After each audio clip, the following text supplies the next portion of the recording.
এটাই Lionel Scaloni. সবাই ডালে ডালে থাকলেও তিনি থাকেন পাতায় পাতায়। সামনে স্পেনের বিপক্ষে ম্যাচ, এবার স্পেনের তারকা খেলোয়াড়দের খেলা দেখতে উপস্থিত লিওনেল স্ক্যালোনি।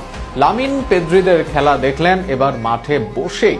বার্সেলোনার সর্বশেষ ম্যাচটা মাঠে বসেই দেখলেন লিওনেল স্ক্যালোনি।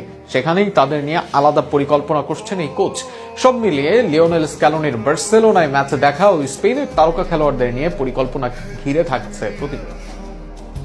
স্পটিফাই ক্যাম্প নুতে বার্সেলোনার জন্য ম্যাচটি ছিল লিগ টেবিলের শীর্ষে যাওয়া। সেই কাজটা কাতালানরা করেছে ভালোভাবেই। হ্যান্সি ফ্লিকের দল ভিলারিয়ালকে নিজেদের মাঠে হারায় 4-1 গোলে। কিন্তু ভিলারিয়ালকে বার্সেলোনার হালি দেওয়ার দিন দেখা গিয়েছে আরও এক চমক।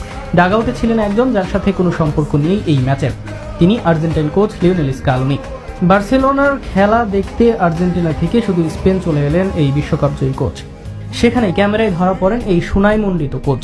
আসেন সবার নজরে। লিওনেল স্ক্যালোনি খুব বড় বার্সেলোনা ভক্ত, এমনটা শোনা যায়নি সেভাবে। আবার এই ম্যাচটি বার্সেলোনার জন্য খুব বিশেষ কিছু সেটাও নয়। কিন্তু তাহলে বার্সেলোনায় বা কেন স্ক্যালোনি? আর এখানে আছে স্ক্যালোনির বুদ্ধিদীপ্ত মাইন্ডের বহিঃপ্রকাশ। এই মাসে স্পেনের বিপক্ষে মাঠে নামবে আর্জেন্টিনা দল। সেই স্পেনের অধিকাংশ খেলোয়াড় খেলে থাকেন এই বার্সেলোনা দলে। বিশেষ করে ইয়ামাল, পেদ্রি, ফেরান, কুবার্সিদের মতো খেলোয়াড়রা খেলে থাকেন বার্সেলোনার দলে।